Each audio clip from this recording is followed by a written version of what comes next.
നമുക്കിന്ന് യോഹന്നാന്റെ ലേഖനം 1-ാം ലേഖനം 3-ാം അധ്യായത്തിന്റെ ബാക്കി ഭാഗങ്ങളിലേക്ക് നമുക്ക് നമ്മുടെ ശ്രദ്ധയെ തിരിക്കാം.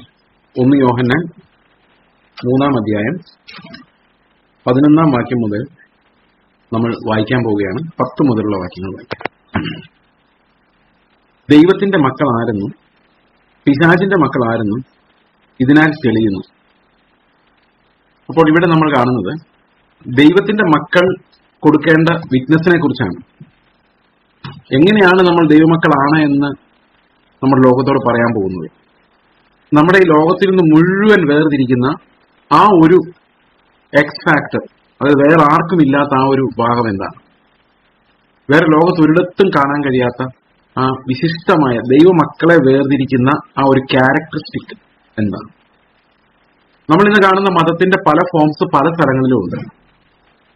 പക്ഷെ ഈ അകത്തെ ഈ സ്നേഹം മാത്രം ലോകത്ത് ഒരിടത്തും വേറെ ഒരു സോഴ്സിൽ നിന്നും ഉണ്ടാവുകയില്ല. ക്രിസ്തുവിൽ നിന്ന് മാത്രമേ ഉണ്ടാവുള്ളൂ. അപ്പൊ ദൈവത്തിന്റെ മക്കളാണ് നമ്മളെന്ന് തെളിയിക്കാൻ ഈ ഒരു സ്നേഹം നമ്മളിൽ വാഴേണ്ടത് ആവശ്യമാണ്. അതുകൊണ്ട് തന്നെ 10-ാം വാക്യം ഇങ്ങനെ പറയുന്നു: ദൈവത്തിന്റെ മക്കൾ ആരെന്നും പിശാചിന്റെ മക്കൾ ആരെന്നും ഇതിനാൽ തെളിയുന്നു, നീതി പ്രവർത്തിക്കാത്തവൻ ആരും സഹോദരനെ സ്നേഹിക്കാത്തവനും ദൈവത്തിൽ നിന്നുള്ളവനല്ല. അപ്പൊ സഹോദരനോട് നമ്മൾ കൊടുക്കുന്ന സ്നേഹം, ആ സ്നേഹമാണ് ദൈവത്തിന്റെ മക്കളാണ് നമ്മളെന്നുള്ളതിന്റെ തെളിവ്. വേറെ ഒരു തെളിവും നമുക്ക് കൊടുക്കാൻ കഴിയില്ല. നമ്മൾ പ്രാർത്ഥിച്ച് രോഗശാന്തി വരുത്തുന്നത് കൊണ്ടോ അത്ഭുതങ്ങൾ പ്രവർത്തിക്കുന്നതുകൊണ്ടോ നമ്മൾ ദൈവമക്കളാകണമെന്ന് യാതൊരു നിർബന്ധവുമില്ല. യേശുവിന്റെ നാമത്തിന് തന്നെ അത്ഭുതങ്ങൾ ചെയ്യാൻ കഴിയും. അതായത് ക്രിസ്തുവിന്റെ നാമത്തിൽ അനേകം ആളുകൾ അത്ഭുതങ്ങൾ ചെയ്തിട്ടുള്ളവരുണ്ടായിരുന്നു. അവരെ കർത്താവ് ഒരിക്കലും അറിഞ്ഞിട്ടുണ്ടായിരുന്നു.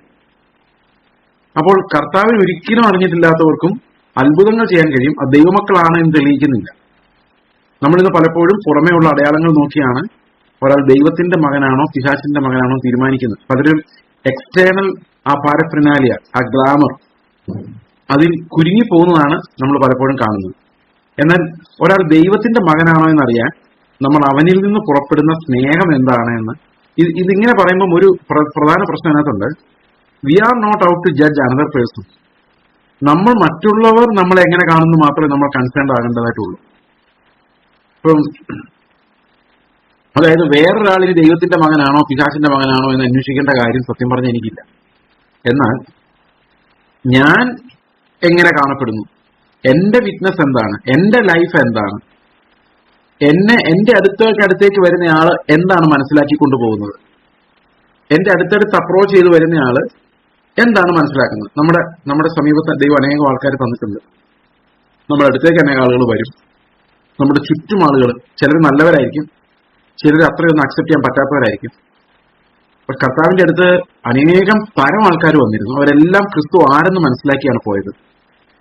അതുപോലെ തന്നെ നമ്മുടെ അടുത്തേക്ക് വരുന്നവർ അയൽവക്കക്കാർ, അവരെയാണ് സഹോദരങ്ങൾ അല്ലെങ്കിൽ അയൽവക്കക്കാർ എന്ന് പറയുന്നത്. അവർ നമ്മുടെ അടുത്ത് വരുമ്പോൾ എന്ത് മനസ്സിലാക്കിയാണ് പോകുന്നത് എന്നുള്ളതാണ് നമ്മെ സംബന്ധിച്ച് ഏറ്റവും വലിയ വിറ്റ്നസിങ് എന്ന് പറയുന്നത്. വേറെ ഒരു ആത്മീകമായ അഭ്യാസങ്ങളുമല്ല. ഇത് ആത്മീകമായ വേറൊന്നും ചെയ്യേണ്ടെന്നല്ല ഞാൻ ഈ പറഞ്ഞതിനർത്ഥം. This is the one thing that marks us out, separates us. Okay, അപ്പോൾ സഹോദരനെ സ്നേഹിക്കാത്തവരാരും ദൈവത്തിൽ നിന്നുള്ളവനല്ല. നമ്മുടെ അടുത്തേക്ക് വരുന്നവര് ദൈവത്തിന്റെ മക്കളാണ് നമ്മളെന്ന് തിരിച്ചറിയുക എന്നുള്ളത് നമ്മുടെ ഉത്തരവാദിത്തമുണ്ട്. So we are witnesses by blood. സാക്ഷികൾ, കർത്താവ് നമ്മളെ സ്നേഹിച്ചു എന്നുള്ളതിന്റെ സാക്ഷികളാണ്. ചേസ് എന്ന് പറയുന്ന ഈ മനുഷ്യനെ കർത്താവ് സ്നേഹിച്ചു എന്നുള്ളതിനെ ഞാൻ എങ്ങനെയാണ് സാക്ഷ്യം വഹിക്കുന്നത് എന്ന് ചോദിച്ചു കഴിഞ്ഞാൽ, എങ്ങനെയാണ് സാക്ഷ്യം വഹിക്കുന്നത്? ഈ സ്നേഹം എന്നിൽ നിന്ന് പോകുമ്പോൾ മാത്രമേ അതൊരു ജീവനുള്ള സാക്ഷ്യമായി വരുന്നുള്ളൂ. കർത്താവ് എന്നെ സ്നേഹിച്ചു. അപ്പൊ ഞാൻ എന്റെ ഒരു ജഡ്ജ്മെന്റ് സീറ്റിൽ നിന്ന് ഇരുന്നുകൊണ്ട് അവൻ ശരിയല്ല, ഇവൻ ശരിയല്ല, അവനെ സൂക്ഷിക്കണം, ഇവനെ സൂക്ഷിക്കണം, ഞാനൊരു വലിയ list of good people and bad people, acceptable people and unacceptable people ഉണ്ടാക്കി കഴിയുമ്പോൾ എന്ത് സംഭവിക്കുന്നത്? എന്നെ ദൈവം സ്നേഹിച്ച സ്നേഹത്തെ ഞാൻ നിഷേധിക്കുകയാണ്. എന്നെ ദൈവം സ്നേഹിക്കാൻ ഉപയോഗിച്ച ആ പാരാമീറ്റേഴ്സ്, അല്ലെങ്കിൽ എന്താ പറയുന്നത്, ഈ എന്നെ അക്സെപ്റ്റ് ചെയ്യാൻ വേണ്ടി ദൈവം ഉപയോഗിച്ച ആ സങ്കേതങ്ങളെ ഞാൻ നിഷേധിക്കുകയാണ്. I am not out to give unconditional love to anyone. അപ്പൊ എന്റെ വിറ്റ്നസിനെ അത് ബാധിക്കും. അതുകൊണ്ട് തന്നെയാണ് യോഹന്നാൻ പറയുന്നത്, നമ്മുടെ അടുത്തേക്ക് ഒരാളെ ദൈവം കൊണ്ടുവരുമ്പോൾ there's only one thing the Lord expects of us, not to judge them, but to love them. അത് ചിലപ്പോൾ നമ്മളെ തട്ടിക്കുമായിരിക്കും, പറ്റിക്കുമായിരിക്കും, നമ്മളെ തന്നെ ഇല്ലാതാക്കിയേക്കാം. ബട്ട് അവിടെ ഈ ലോകവും ഞാനുമായി ക്രൂശിക്കപ്പെട്ടിരിക്കുന്നത് കൊണ്ട് എന്റെ ഉള്ളിൽ ക്രിസ്തു അല്ലാതെ വേറെ ഒന്നും വെളിപ്പെടാൻ സാധ്യമല്ല എന്നുള്ളതാണ്, പാടില്ല എന്നുള്ളതാണ് ഞാൻ എടുക്കേണ്ട അനുസരണം. That's the obedience to which I shall be led each moment of my life and also at each crossroads. Okay, അപ്പോൾ ദൈവത്തെ സ്നേഹിക്കുക. അപ്പൊ ദൈവത്തിന്റെ ജനം എന്ന് പറയുന്ന ആരാണ് എന്ന് ചോദിച്ചു കഴിഞ്ഞാൽ ദൈവത്തെ സ്നേഹിക്കുന്നവരാണ് എന്ന് നമ്മൾ പറയേണ്ടി വരും. ഓക്കെ, അത് കഴിഞ്ഞ് പറയാണ്, നിങ്ങൾ ആദ്യം മുതൽ കേട്ട ദൂത് നാം അന്യോന്യം സ്നേഹിക്കണമെന്നല്ലോ ആകുന്നു. കായീൻ ദുഷ്ടനിൽ നിന്നുള്ളവനായി സഹോദരനെ കൊന്നതുപോലെ. അപ്പം കായീന് സ്നേഹിക്കാൻ പറ്റിയില്ല. Reason obvious.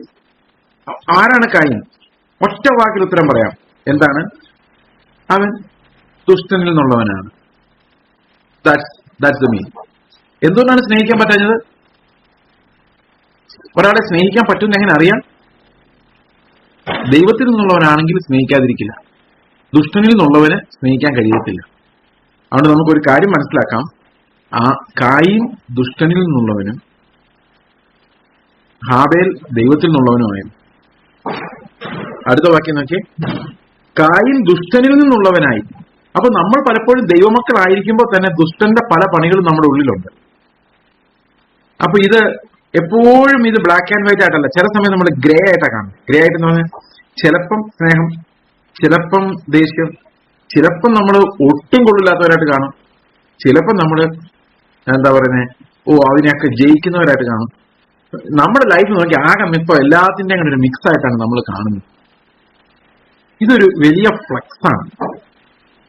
ഇവിടെ നമ്മൾ എന്താ ചെയ്യേണ്ടത്? How can we approach sanctification? നമ്മൾ എങ്ങനെയാണ് ഈ വിശുദ്ധീകരണത്തെ നേടുന്നത്? അവിടെ നമ്മൾ പറയുന്ന ഒരൊറ്റ കാര്യമുള്ളൂ, കർത്താവിൽ നിന്ന് ജനിച്ചവൻ ആരും പാപം ചെയ്യുന്നില്ല.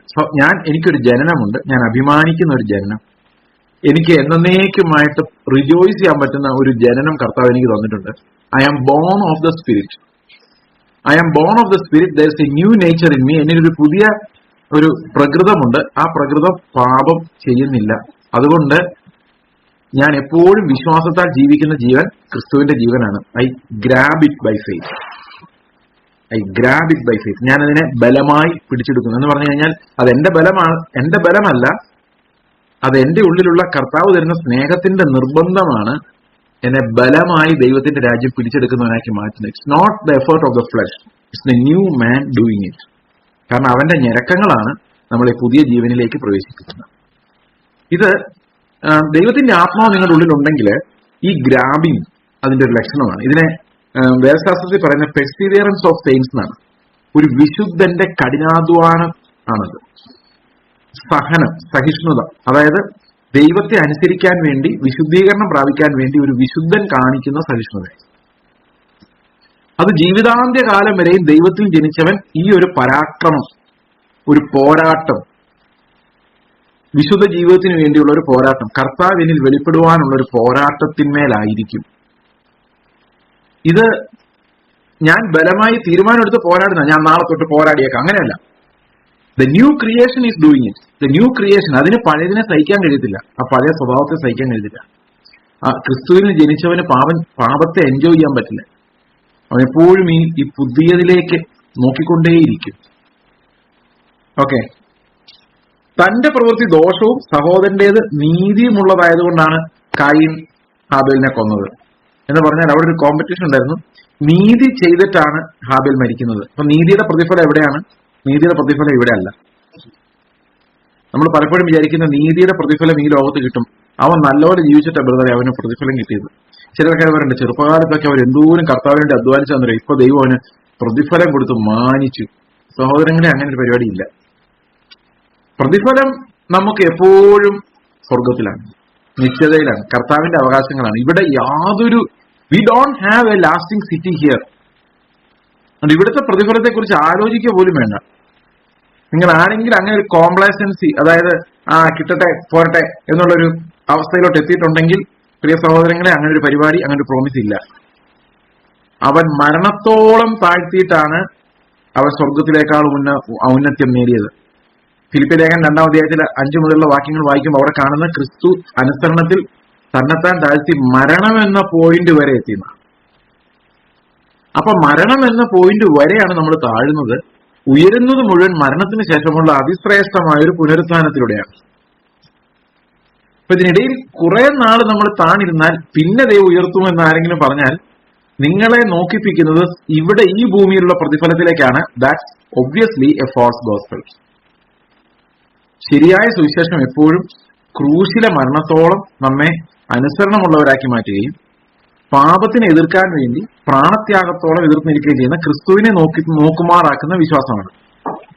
അവിടെ നമ്മുടെ final point of descension into nothingness എന്ന് പറയുന്നത് മരണമാണ്. അവിടം വരെയാണ് നമ്മൾ താഴ്ത്തി ഏൽപ്പിക്കുന്നത്. താഴ്ത്തി ഏൽപ്പിച്ചാൽ കർത്താവ് ഉയർത്തും, താഴ്ത്തി ഏൽപ്പിച്ചാൽ കർത്താവ് ഉയർത്തുന്ന പറയുമ്പോൾ ഓർത്തണം, ശരിയാണ്, ശരിക്കങ്ങ് താഴ്ന്നാൽ കർത്താവ് ഉയർത്തും. മരണം വരെ അനുസരണമുള്ളവനായി തീർന്നാൽ, അവന്റെ മരണത്തിന്റെ സദൃശത്തോട് നിങ്ങൾ ഏകീഭവിച്ചാൽ ഉറപ്പായിട്ടും അവന്റെ പുനരുത്ഥാനത്തിന്റെ സദൃശത്തോടും നിങ്ങൾ ഏകീഭവിക്കാതിരിക്കുകയില്ല. ഓക്കെ, അപ്പോൾ അവിടെ മാത്രമേ നമുക്ക് ആ പ്രതിഫലം. ഹാബേലിന്റെ life is a classic example for that. ഹാബേൽ യാഗം അർപ്പിച്ചു. ഒരു യാഗം അർപ്പിക്കുമ്പോൾ ഒത്തിരി പ്രതിഫലങ്ങൾ കർത്താവ് പ്രോമിസ് ചെയ്തിട്ടുണ്ടായിരുന്നു. ഓക്കെ, പക്ഷെ ഹാബേലിന് അതൊന്നും കിട്ടിയില്ല. ഹാബേൽ യാഗം അർപ്പിച്ച ഉടനെ തന്നെ മരിച്ചു പോവുകയും ചെയ്തു. ഇപ്പൊ മോശയോട് ഇത് ഓരോന്ന് കൽപ്പിക്കുമ്പോൾ അതിനെല്ലാം പ്രതിഫലവും കർത്താവ് വെച്ചിരുന്നു. എന്നാൽ ഹാബേലിന്റെ കാര്യത്തിൽ ഒരു പ്രതിഫലവും പ്രാപിച്ചില്ല. അവൻ നല്ലൊരു യാഗം കഴിച്ചു, അപ്പൊ തന്നെ മരിച്ചുപോയി. There was no profit for him in this earth, no reward. അപ്പൊ ഹാബേലിന്റെ രക്തം ഇന്നും നമ്മളോട് ഗുണകരമായി സംസാരിക്കുന്നു. നമ്മുടെ റിവാർഡ് സ്വർഗത്തിലാണ്. അതിനേക്കാൾ ഗുണകരമായി കർത്താവിന്റെ രക്തം സംസാരിക്കുന്നു. നമ്മുടെ സകല അവകാശങ്ങളും സ്വർഗത്തിൽ നമുക്കായി ആണയോടുകൂടി സ്ഥിരപ്പെടുത്തി വെച്ചിരിക്കുന്നു. സോ ഇതെല്ലാം പ്രത്യാശയിൽ നിന്ന് ഉരുവാകുന്ന ക്രിസ്തീയ ജീവിതത്തിന്റെ ഫലം പുറപ്പെടുവിക്കലാണ് നമ്മളിവിടെ എല്ലാം കാണുന്നത്. ഓക്കെ, അപ്പോൾ എന്തുകൊണ്ടാണ് കായീൻ ഹാബേലിനെ കൊന്നത്? കായീൻ ഹാബേലിനെ കൊന്നത് ദൈവത്തോടുള്ള ശത്രുത്വമാണ്. അവൻ ദുഷ്ടനിൽ നിന്നുള്ളവനായതുകൊണ്ട് ശരിക്കും കായീന്റെ വിഷമം എന്ന് പറയുന്നത് ദൈവത്തോടാണ്. ഇപ്പൊ കായീനിലും അവന്റെ യാഗത്തിലും ദൈവം പ്രസാദിച്ചില്ല, ഹാബേലിലും അവന്റെ യാഗത്തിലും ദൈവം പ്രസാദിച്ചു. ഓക്കെ, അപ്പോൾ ദൈവത്തിൽ നിന്നുള്ളവനോട് ഒരു പരാക്രമം ലോകത്തിന് എപ്പോഴും ഉണ്ട്, ഒരു യുദ്ധം എപ്പോഴും ഉണ്ട്. ദൈവരാജ്യത്തോട് ഒരു പോരാട്ടം നമുക്ക് എപ്പോഴും ഉണ്ട്, നമ്മുടെ പഴയ സ്വഭാവത്തിനുണ്ട്. അടുത്ത വാക്യം, സഹോദരന്മാരെ, ലോകം നിങ്ങളെ പകയ്ക്കുന്നുവെങ്കിൽ ആശ്ചര്യപ്പെടരുത്. അപ്പൊ നമ്മൾ ഈ ലോകത്തെയും നമ്മളെയും വെച്ച് നോക്കിയാൽ നമ്മുടെ റിലേഷൻഷിപ്പ് എങ്ങനെയാണെന്ന് വരിക? കായീനും ഹാബേലും പോലെയാണ്. ഓക്കെ, ഈ കായീനും ഹാബേലും പോലെയാണെന്ന് പറഞ്ഞാൽ അതിനർത്ഥം ലോകം കായീൻ പോലെയും ദുഷ്ടനിൽ നിന്നുള്ളതും നമ്മൾ ഹാബേലിനെ പോലെ ഏൽപ്പിക്കപ്പെടുന്നവരുമാണ്. ഇത്തിരി പാടല്ലേ അത്? ഈ ഹാബേലിനെ പോലെ നമ്മൾ ഏൽപ്പിക്കപ്പെടുകയും കായീനെ പോലെ ലോകം നമ്മളെ ആക്രമിക്കുകയും ചെയ്യും. അതിൽ നിങ്ങൾ ഒരിക്കലും ആശ്ചര്യപ്പെടരുത്. അത് അങ്ങനെ തന്നെയാണ് അതിന്റെ ഡിസൈൻ. അപ്പൊ ലോകത്തിന്റെ പ്രവൃത്തി ദോഷമുള്ളതും നമ്മൾ ഓൾറെഡി ജീവനിലേക്ക് കടന്നവരുമാകയാൽ ലോകം തീർച്ചയായിട്ടും ഈ ജീവനെ പകയ്ക്കുന്നതിനാൽ ലോകത്തിനൊരിക്കലും നമ്മുടെ കൂടെ നിൽക്കാൻ കഴിയത്തില്ല. ഞാൻ ഇത് പറയുമ്പോൾ എന്റെ ഉള്ളിലൊരു വേദനയുള്ളത്, നമുക്ക് ഈ വെസ്റ്റ് ബംഗാളിൽ കമ്മ്യൂണിസ്റ്റ് പാർട്ടി, അയ്യോ അതിന്റെ പേര് വേദനയൊന്നുമില്ല കേട്ടോ, ഞാൻ എക്സാമ്പിൾ പറഞ്ഞേ ഉള്ളൂ. വെസ്റ്റ് ബംഗാളിൽ കമ്മ്യൂണിസ്റ്റ് പാർട്ടി ഇല്ലാതായി എന്ന് നമുക്ക് നിങ്ങൾ ചിലപ്പോൾ ശ്രദ്ധിച്ചിട്ടുണ്ടാവും. പണ്ട് അവർ ഭരിച്ചുകൊണ്ടിരുന്ന ഒരു രാജ്യമാണ്, ഇപ്പോൾ ഒരു സംസ്ഥാനമാണ്, ഇപ്പോൾ ഒരു സീറ്റ് പോലും അവർക്ക് കിട്ടിയില്ല. ഇപ്പൊ പല സ്ഥലത്തും അങ്ങനെ ഒന്നുമില്ലാതെ ആയി പോകുന്നു. അത് എന്ന് പറഞ്ഞാൽ അതിന് പൊളിറ്റിക്കലി പറഞ്ഞു കഴിഞ്ഞാൽ എന്താ, രാഷ്ട്രതന്ത്ര ശാസ്ത്രം അനുസരിച്ച് പറയാൻ നമുക്ക് പറയാം, ദ ലോസ്റ്റ് ദെയർ നറേറ്റീവ് എന്ന് പറഞ്ഞു കഴിഞ്ഞാൽ അവർ അവതരിപ്പിച്ചുകൊണ്ടിരുന്ന ഒരു തിസീസ് ഉണ്ടായിരുന്നു. ആ തിസീസ് ജനങ്ങൾ മൊത്തത്തോടെ തള്ളിക്കളഞ്ഞതാണ്. അതായത് അങ്ങനെ ഒരു സംഭവമേ ഇല്ല. അതുപോലെ ഈ ലോകത്തിന്റെ വ്യവസ്ഥയിൽ നോക്കിക്കഴിഞ്ഞാല് ഒരു ക്രിസ്ത്യൻ രാജ്യമാണ് അമേരിക്ക എന്നൊക്കെ പറയുന്ന ആൾക്കാരുണ്ട്, യൂറോപ്യൻ രാജ്യങ്ങൾ ക്രിസ്ത്യൻ രാജ്യങ്ങളെന്ന് പറഞ്ഞിട്ടുണ്ട്. പക്ഷെ അവിടെ ഒന്നും ഈ ക്രിസ്ത്യൻ നറേറ്റീവ് ആരും അക്സെപ്റ്റ് ചെയ്യുന്നില്ല. അതാ ആ ഗവൺമെന്റിനോ ആ രാജ്യങ്ങൾക്കോ ജനങ്ങൾക്കോ അതൊട്ടും അക്സെപ്റ്റ് ചെയ്യാൻ പറ്റത്തില്ല. കാരണം അവര് സുഖത്തിന്റെ ഒരു ഫിലോസഫിയില്, സ്വാതന്ത്ര്യത്തിന്റെ ഒരു ഫിലോസഫിയിൽ അവര് അടിമകളാണ്. അപ്പൊ ശരിക്കും ലോകമെന്ന് പറയുന്നത് ലോകത്തിന്റെ വ്യവസ്ഥയിൽ കർത്താവിനെതിരാണ്, ക്രിസ്ത്യൻ നറേറ്റീവിനെതിരാണ്, ക്രിസ്ത്യൻ തിസീസിന്. അതായത് ഒരു ക്രിസ്ത്യാനി അവതരിപ്പിക്കുന്ന ലോക വ്യവസ്ഥയ്ക്ക്, ഈ ഒരു വീക്ഷണകോണിന്, ജീവനെക്കുറിച്ചുള്ള കാഴ്ചപ്പാടിന് ലോകം മുഴുവൻ എതിരാണ്. നിങ്ങൾ ജീവനിലേക്ക് കടന്നവരായി നിങ്ങൾ എവിടെ ഇടപെട്ടാലും നിങ്ങളോട് ഒറ്റപ്പെടും. കാരണം ലോകത്തിനൊരിക്കലും ഈ ജീവനിലേക്ക് കടന്നവരെ, ഹാബേലിനെ കായീന് സഹിക്കാൻ പറ്റാത്ത പോലെ തന്നെ ആ ഒരു എനിമിറ്റി ലോകത്തിന് വിശ്വാസികളോട് ഉണ്ടാകും എന്ന് ഇവിടെ നമുക്കൊരു മുന്നറിയിപ്പ് തരുന്നുണ്ട്. അതെന്തുകൊണ്ടാണെന്ന് ചോദിച്ചു കഴിഞ്ഞാല് നമ്മൾ ഇവിടുത്തെ കോൺഫ്ലിക്റ്റുകളെല്ലാം മതങ്ങൾ തമ്മിലുള്ള കോൺഫ്ലിക്റ്റുകളാണ്. ഇപ്പൊ നോക്കി, ഇസ്രായേലും പാലസ്തീനും തമ്മിൽ ഭയങ്കര കോൺഫ്ലിക്റ്റാണ്. നിങ്ങൾ ആരുടെ സൈഡിലാണ്? ആരുടെ സൈഡിൽ നിന്നിട്ട് കാര്യമില്ല. കാരണം ലോകം അങ്ങനെയാണ്. അവിടെ നിങ്ങൾ യുദ്ധങ്ങളെയും യുദ്ധശ്രുതികളെയും കുറിച്ച് കേൾക്കും. ഈ പറയുന്ന ആർക്കും മരിച്ചു പോകുന്നവരുടെ ആത്മാക്കളോടോ മരിക്കുന്നവരോടോ യാതൊരുവിധ കരുണയുമില്ലാത്തവരാണ്. എന്നാൽ ശത്രുക്കളോട് ഒരു കരുണയും കാണിക്കാൻ പറ്റാത്തവരാണ്. കാരണം അവരിൽ ക്രിസ്തു വസിക്കുന്നില്ല. ക്രിസ്തു വസിക്കാത്തതുകൊണ്ട് തന്നെ അവർക്ക് ശത്രുക്കളോട് യാതൊരുവിധ കരുണയും കാണിക്കാനുള്ള കഴിവില്ല. അപ്പൊ നിങ്ങൾ ആരുടെ കൂടെ കൂടും? നമ്മൾ ഈ പണ്ട് TV ഗെയിം കളിക്കുന്ന പോലെ ഒരാളുടെ ഒരു പാർട്ടിയുടെ കൂടെ കൂടാൻ പറ്റത്തില്ല. കാരണം ഇവിടെ violence is involve, blood is involve, retribution is involve, പകരം വീട്ടിലും കൊലപാതകവും. ഇതിന് ക്രിസ്തുവിന്റെ ആത്മാവുള്ള ഒരാൾക്ക് ഒരിക്കലും യോജിക്കാൻ പറ്റത്തില്ല. അവിടെ എങ്ങനെ സുവിശേഷം എത്തിക്കാം, എങ്ങനെ നിത്യതയിലേക്ക് അവർ എത്തിക്കാം എന്നുള്ളതല്ലാതെ വേറെ ഒന്നും നമുക്ക് ഒരാളുടെയും പക്ഷം പിടിക്കാനില്ല. We are not for the Jews, we are not for the Gentile, we are only for Christ, nothing else. We don't have a lasting kingdom here. അമേരിക്കയോ ഇസ്രായേലോ നമ്മുടെ രാജ്യമല്ല. നമുക്ക് യാതൊരുവിധ ഇൻട്രസ്റ്റും ഇല്ല. കാരണം നമ്മുടെ കർത്താവിന്റെ രാജ്യം ഐഹികമല്ല. We are no political space here. Okay, ഇത് പെന്തക്കോസ്തുകാർ പറഞ്ഞ എളുപ്പമല്ല ഇത് മനസ്സിലാക്കാൻ. പക്ഷെ ദൈവത്തിന്റെ പെർസ്പെക്റ്റീവ് ലോകത്തിന്റെ നെറേറ്റീവുമായിട്ട് വ്യത്യാസമുണ്ട്. അപ്പൊ കർത്താവ് നമുക്ക് പറഞ്ഞു തരുന്ന ആ ഒരു കാഴ്ചപ്പാട്, അവന്റെ ജീവനിലേക്ക് നമ്മൾ പ്രവേശിക്കുമ്പോൾ ജീവൻ നമ്മളെ പഠിപ്പിക്കുന്ന കാര്യങ്ങൾ, ആ കാര്യങ്ങളെ കുറിച്ച് നമ്മൾ ചിന്തിക്കുമ്പോൾ നമുക്കൊരു കാര്യം ഉറപ്പാണ്, ലോകത്തിന്റെ ഒരു വ്യവസ്ഥയ്ക്കും ഈ ജീവനെ സ്നേഹിക്കാൻ കഴിയില്ല എന്നുള്ളത് കായിന്റെയും ഹാബേലിന്റെയും ലൈഫിൽ നിന്ന് നമുക്ക് തെളിയുന്നു എന്നുള്ളത്. ഓക്കെ, അപ്പോൾ ഒരിക്കലും കഷ്ടം അനുഭവിക്കാതെ വിശ്വാസിയാകാൻ കഴിയില്ല. നിങ്ങൾ എപ്പോൾ ജീവന്റെ അനുഭവത്തിലേക്ക് വരുന്നോ അപ്പോൾ നിങ്ങളുടെ ഏറ്റവും അടുത്തുള്ള ആള് ജീവന്റെ അനുഭവത്തിൽ അല്ലെങ്കിൽ ഒരു വാള് നിങ്ങൾക്കും മധ്യത്തിൽ വെക്കും. അതെങ്ങനെ വെക്കുന്നതെന്ന് വെച്ച് കഴിഞ്ഞാൽ അത് നമ്മുടെ പ്രവൃത്തികൾ കൊണ്ടല്ല, ഈ ജീവനിലേക്ക് കടന്നവർ എന്താണ് ചിന്തിക്കുന്നതെന്ന് മറ്റുള്ളവർക്ക് മനസ്സിലാകാത്തത് കൊണ്ടാണ്. ഓക്കെ, ആ ഒരു വ്യവസ്ഥ രണ്ടും രണ്ടായതുകൊണ്ടാണ്. അപ്പോൾ ലോകത്തിലെ ഒരു യുദ്ധം നടക്കുമ്പോൾ നമുക്കൊരു പക്ഷവുമില്ല. പക്ഷെ ഇന്ത്യയും പാകിസ്ഥാനും തമ്മിൽ യുദ്ധം ഉണ്ടായാൽ നമ്മൾ മനസ്സുകൊണ്ട് ഇന്ത്യ ജയിക്കണമെന്ന് ആഗ്രഹിക്കും. അതെന്തുകൊണ്ട്? ഇന്ത്യൻ സിറ്റിസൺസിനോടാണ് ഞാൻ സംസാരിക്കുന്നത്. കാരണം അത് എന്താന്ന് വെച്ച് കഴിഞ്ഞാൽ ഈ രാഷ്ട്രത്തോടുള്ള, നമ്മൾ താമസിക്കുന്ന രാഷ്ട്രത്തോട് ഒരു നന്ദിയും സ്നേഹം ഉണ്ടാവുന്നതുകൊണ്ടത്.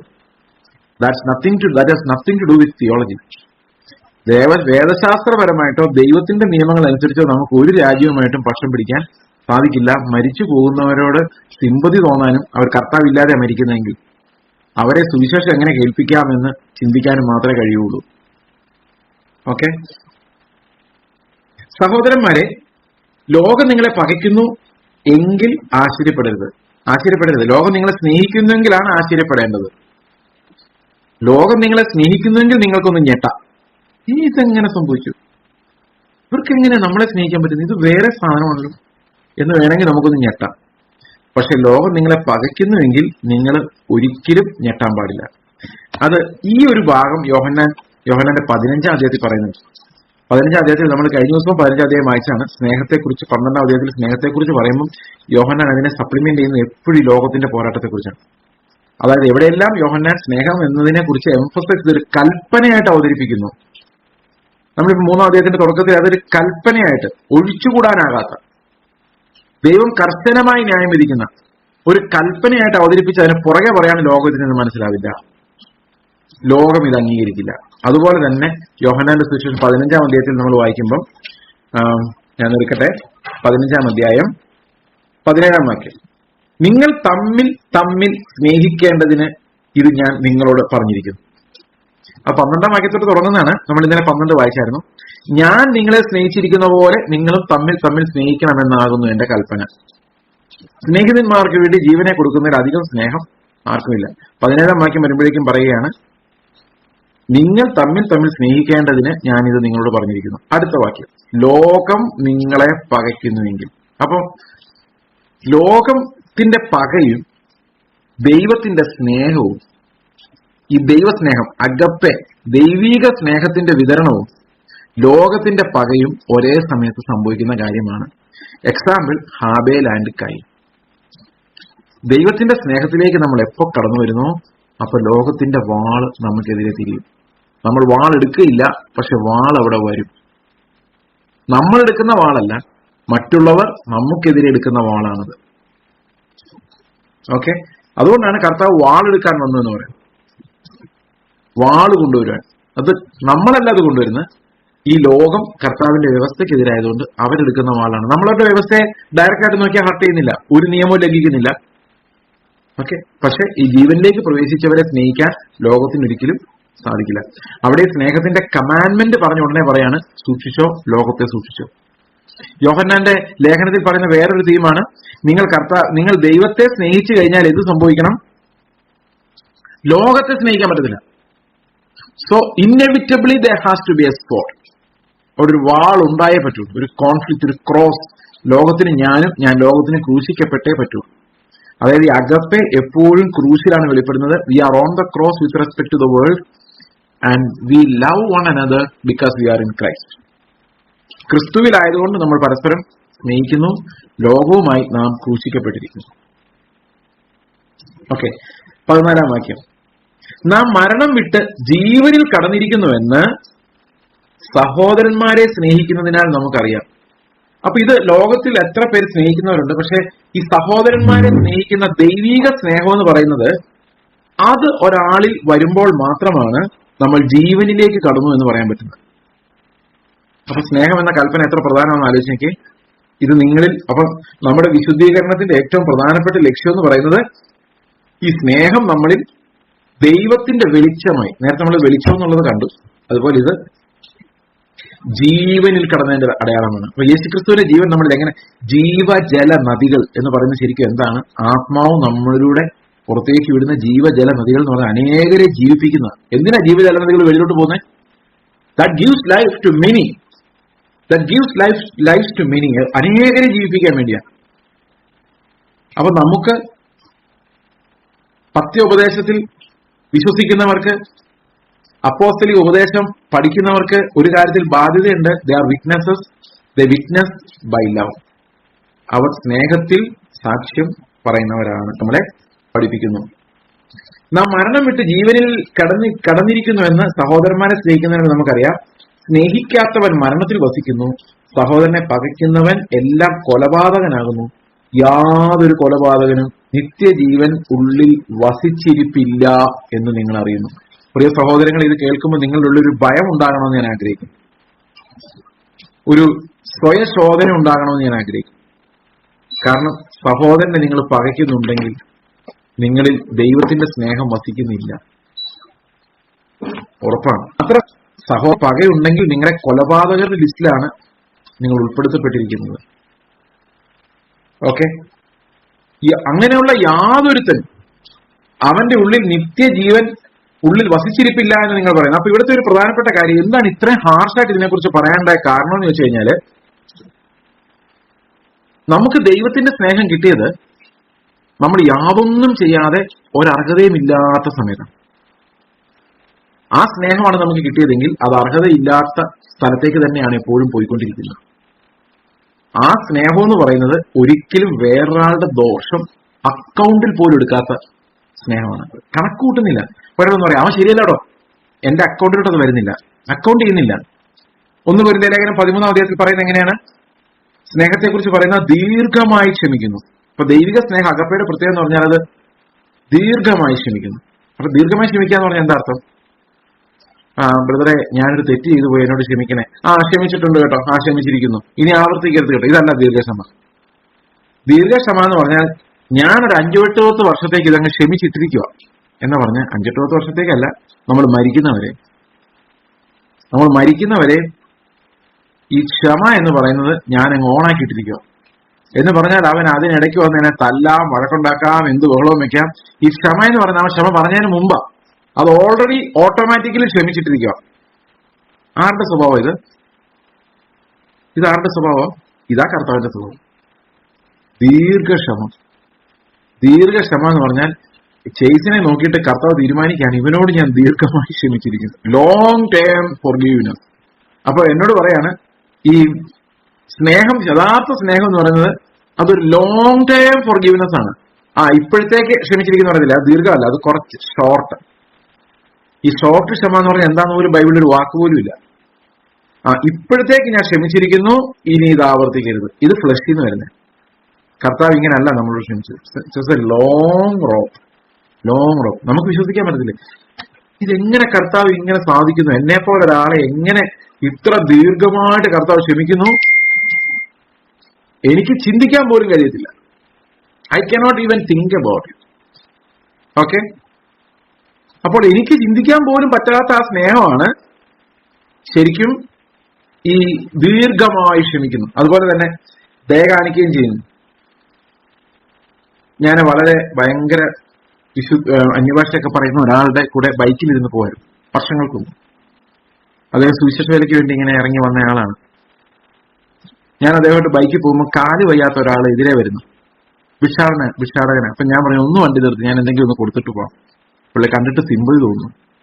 അപ്പൊ പുള്ളി എന്ന് പറഞ്ഞു, ഒരിക്കലും അങ്ങനെ സിമ്പതി തോന്നരുത്. കാരണം എന്താണെന്ന് വെച്ച് കഴിഞ്ഞാൽ ദൈവം കൊടുത്ത ശിക്ഷയാണ് അവരനുഭവിക്കുന്നത്. ദൈവമാണ് അവനെ അങ്ങനെ ആക്കിയത്. അപ്പോൾ നമ്മൾ അവനോട് സിമ്പതി കാണിച്ചാൽ ദൈവം അങ്ങനെ അവനെ ആക്കിയിട്ട് നമ്മളത് അങ്ങനെ അല്ലാതാക്കാൻ ശ്രമിക്കുകയാണ്. എങ്ങനെയുണ്ട് ഐഡിയ? അങ്ങനെ ഞാൻ ആദ്യമായിട്ടാണ് കേൾക്കുന്നത്. അതെനിക്ക് ഭയങ്കര ഒരു ഞെട്ടലായിരുന്നു. It was many years back. പിന്നെ ആൾക്കാർ പറയും, അതെ ബ്രദറെ, എല്ലാവർക്കും അങ്ങനെ ചെയ്യണ്ട, ആവശ്യമില്ല. നമ്മൾ ദൈവം പറഞ്ഞെങ്കിൽ മാത്രം ആൾക്കാരെ സഹായിച്ചാൽ മതി. ഒരാൾ ചാവാൻ കിടക്കുകയാണ്, അത് ദൈവം പറയുന്നുണ്ടോന്നൊന്ന് ദൈവത്തിന്റെ ഹിതം ചോദിച്ചായിരുന്നോ ബ്രദറെ? ചോദിച്ചായിരുന്നു. ഞാൻ ചോദിക്കാതെ കർത്താവ് ഇങ്ങോട്ട് പറഞ്ഞായിരുന്നു നിന്റെ അയൽക്കാരനെ സ്നേഹിക്കണമെന്ന്. ചില കാര്യങ്ങൾ ദൈവം ചോദിക്കാതെ മുൻകൂട്ടി ഇങ്ങോട്ട് പറഞ്ഞിട്ടുണ്ട്. അത് ഞാൻ പിന്നെയും പുറകെ നടന്ന്, കർത്താവെ ഞാൻ അവനെ ആഹാരം കൊടുക്കുന്ന ദൈവഹിതമാണോ, കർത്താവെ ഞാൻ അവന് ഇത്തിരി വെള്ളം കൊടുക്കുന്ന ദൈവഹിതമാണോ ചോദിക്കുന്നത് പരിഹാസ്യമാണ്. അത് മതമാണ്. ദൈവത്തിന്റെ ഹിതം അവൻ ഓൾറെഡി നമുക്ക് വെളിപ്പെടുത്തി തന്നിട്ടുണ്ട്. അത് അനന്തമായ കരുണ നമ്മൾ ഇന്ന് ഒഴുകണമെന്നാണ്. നമ്മൾ അവസാന തുള്ളി രക്തം വരെ. ഇത് കൽപ്പനയാണ് കേട്ടോ. നിങ്ങൾ അങ്ങോട്ടും ഇങ്ങോട്ടും നോക്കി കണ്ണാടി നോക്കി അയ്യോ ഞാനിങ്ങനെ അല്ലേ എന്ന് പറഞ്ഞ് കരഞ്ഞിട്ട് കാര്യമില്ല. അങ്ങനെയല്ല. ഇത് വിശ്വാസത്താലാ വരുന്നത്, ഫെയ്ത്തിനാലാ വരുന്നത്. By faith you confess it is no longer I. അനുഭവിക്കാൻ സാധിക്കാത്ത ഒരു കാര്യമാണ് മാനുഷികമായിട്ട് പറഞ്ഞു കഴിഞ്ഞാൽ കർത്താവ് നമുക്ക് തരുന്ന ഈ സ്നേഹം എന്ന് പറയുന്നത്. ഓക്കെ, അപ്പോൾ ഈ ഒരു അഗപ്പയാണ് നമ്മുടെ ഉള്ളില് ദൈവം നമ്മളിൽ വസിക്കുന്നെന്നും അവന്റെ ജീവൻ നമ്മുടെ ഉള്ളിൽ ഉണ്ടെന്നുള്ളതിന്റെ തെളിവ്. അതിനു മുകളിൽ യാതൊരുവിധ ന്യായപ്രമാണവും ഇല്ല എന്ന് പൗലോസ് ഗലാത്യ ലേഖനത്തിൽ പറഞ്ഞ് നമ്മൾ ഇന്നലെ വായിച്ചിരുന്നല്ലോ. ഓക്കെ, 16-ാം വാക്യം. ഈ സ്നേഹത്തിന്റെ ഫൗണ്ടേഷൻ എന്താണ്? എവിടെ നിന്നാണ് ഈ സ്നേഹം വരുന്നത്? ഈ 15-ാം വാക്യം നമ്മൾ വളരെ ഗൗരവത്തോടെ കാണണം കേട്ടോ. കാരണം ഇത് ഒരിക്കലും മറക്കരുത്. ഞാൻ ഇത് പറയാൻ കാരണം ഒരു പെയിനോട് കൂടി തന്നെ ഞാനിത് പറയുന്നത്. റിയലി എന്റെ ഹൃദയം ഭയങ്കരമായിട്ട് വേദനിച്ചാണ് ഈ 15-ാമത്തെ വാക്യം ഞാൻ വായിക്കുന്നത്. അതായത് യാതൊരു കൊലപാതകൻ നിത്യജീവൻ ഉള്ളിൽ വസിച്ചിരിപ്പില്ല എന്ന് നിങ്ങൾ അറിയുന്നു. അപ്പം ഒരു കൊലപാതകനെ സംബന്ധിച്ച് അവന്റെ ഉള്ളിൽ എന്തില്ല? നിത്യജീവനില്ല. അപ്പൊ സഹോദരനോടുള്ള പക നിങ്ങളുടെ ഉള്ളിൽ എവിടെയെങ്കിലും കിടപ്പുണ്ടെങ്കിൽ, കുടുംബത്തിലുള്ളവരോടോ ചുറ്റുമുള്ളവരോടോ, നമ്മുടെ ഉള്ളിലെല്ലാം ഈ പഴയ അവശിഷ്ടങ്ങൾ, പകയുടെ അവശിഷ്ടങ്ങൾ ഉണ്ടെങ്കിൽ ദൈവത്തിന് മുമ്പിലേക്ക് നിങ്ങൾ ചെല്ലണം. പഴയ മനുഷ്യൻ മുഴുവൻ പാപമാണ്. നമ്മൾ വിശ്വാസത്താൽ ആ പുതിയ മനുഷ്യനെ ധരിക്കണം. Confess it is Christ who leaves in me. ആ പഴയതിനെ ഉരിഞ്ഞു കളയുമാറ് കർത്താവിന്റെ യാഗത്തിനടുത്തേക്ക്, ആ കൃപാസനത്തിനടുത്തേക്ക് ഓരോ ദിവസവും അടുത്ത് ചെന്ന് അവനോട് കരുണ പ്രാപിച്ച് ഈ ക്ലെൻസിങ്ങിലൂടെ നമ്മൾ കടന്നു പോകണം. അവന്റെ രക്തം ഇപ്പോഴും നമ്മളോട് ഗുണകരമായി സംസാരിക്കുകയും നമ്മളെ ഈ പാപത്തിൽ നിന്ന് വിടുവിക്കുകയും ചെയ്യുന്നു. So if you have grudge towards anyone, unresolved grudge നിങ്ങൾക്ക് ആരോടെങ്കിലും ഉണ്ടെങ്കിൽ, സഹോദരങ്ങളെ, ഇറ്റ്സ് യുവർ ടൈം. ദൈവത്തിന് മുമ്പിലേക്ക് നമ്മൾ ചെന്നേ പറ്റുള്ളൂ. ഓക്കെ, അത് വളരെ സൂക്ഷിക്കേണ്ട കാര്യമാണ്. ഞാൻ ഇന്നലെ പിശാചിന് ഇടം കൊടുക്കുന്ന കാര്യമൊക്കെ ഇന്നലെ സംസാരിച്ചിരുന്നതാണ് എന്റെ ഓർമ്മ. 16-ാം വാക്യം. അവൻ നമുക്ക് വേണ്ടി തന്റെ പ്രാണനെ വെച്ചു കൊടുത്തതിനാൽ നാം സ്നേഹം എന്ത് എന്ന് അറിഞ്ഞിരിക്കുന്നു. അതിനു മുമ്പ് ഈ സ്നേഹം എന്ന് പറഞ്ഞ സാധനം നമുക്ക് അറിയത്തില്ലായിരുന്നു. അതെന്തുകൊണ്ട് അങ്ങനെ അറിയത്തില്ലായിരുന്നു പറഞ്ഞു? നമുക്ക് പലതരം സ്നേഹങ്ങൾ അറിയാമായിരുന്നല്ലോ. പക്ഷേ ആ സ്നേഹങ്ങളെല്ലാം നമ്മുടെ ജഡത്തിൽ നിന്ന് പുറപ്പെടുന്നതായിരുന്നു. നമ്മുടെ സ്വന്തം കുഞ്ഞിനെ കാണുമ്പോൾ നമുക്ക് തോന്നുന്ന സ്നേഹം, അല്ലെങ്കിൽ എന്നെ പുകഴ്ത്തി പറയുന്ന ഒരാളെ കാണുമ്പോൾ എനിക്ക് തോന്നുന്ന സ്നേഹം, അല്ലെങ്കിൽ എന്റെ കണ്ണുകൾക്കും ചെവിക്കും അവർ പറയുന്നതും കാണുന്നതും ഒക്കെ രസം തരുന്ന ആളുകളോടുള്ള സ്നേഹം. ഇങ്ങനെ നമ്മുടെ പ്രകൃതത്തിൽ നിന്നുണ്ടാകുന്ന ഒരു സ്നേഹത്തെക്കുറിച്ച് നമുക്ക് പണ്ടേ അറിയാമായിരുന്നു. പക്ഷെ അതൊന്നുമല്ല സ്നേഹമൊന്നും. ശരിക്കും സ്നേഹം എന്ന് പറയുന്നത് ക്വാളിറ്റേറ്റീവ്ലി ഡിഫറൻ്റ് ആയ വേറൊരു പ്രോഡക്റ്റ് ആണെന്നും, അത് ഈ സ്നേഹം ഇംപ്രൂവ് ചെയ്തുണ്ടാകുന്ന ഒന്നല്ലെന്നും. നമ്മുടെ പഴയ മനുഷ്യനുള്ള ആ ജഡസ്നേഹം ഇംപ്രൂവ് ചെയ്ത് നന്നായി ഒരു വലിയ സ്നേഹമായി മാറുന്നതല്ലെന്നും ആ പഴയത് മുഴുവൻ കഴിഞ്ഞുപോയി പുതിയൊരു സാധനം ഉണ്ടാകുന്നതാണെന്നും അത് മനുഷ്യന്റെ ശരീരത്തിൽ നിന്ന് വരുന്നതല്ലെന്നും ദൈവത്തിന്റെ ആത്മാവിനാൽ വരുന്നതാണെന്നും നമുക്ക് മനസ്സിലാകുന്നത് ആ സ്നേഹം, ആ ഒരു സ്പെഷ്യൽ യുണീക്ക് ലവ് ഞാൻ അനുഭവിച്ചത് കർത്താവ് കാൽവരി ക്രൂശിൽ എനിക്ക് വേണ്ടി മരിച്ചു എന്നുള്ളിടത്താണ്.